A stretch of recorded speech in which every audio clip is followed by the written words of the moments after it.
Deci dacă vreți să aveți lucruri foarte bune pe Grow Garden, dați-mi friend request, Alexandru 2017, ăla sunt eu. Să vă arăt grădina mea. Uite, de aia. 26.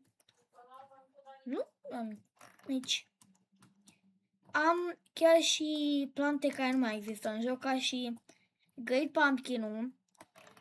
Îl dau la un abonat, no cost. Doar trebuie să vă puneți username în comentarii.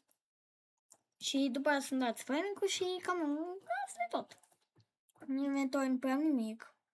Afară de peturile alea. Ăsta nu-l vând, e prea mare. Ăsta, acolo, vedeți, ăsta. Sau din grădină. Alea vi le-am arătat și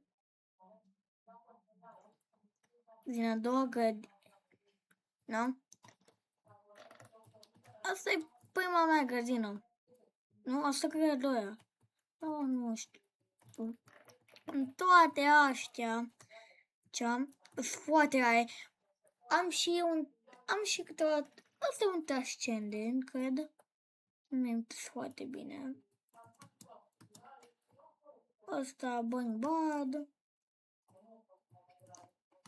Nici nu puteam să visez la atât de multe lucruri. Acum, pui la mine, le-am pe toate astea. Asta a fost.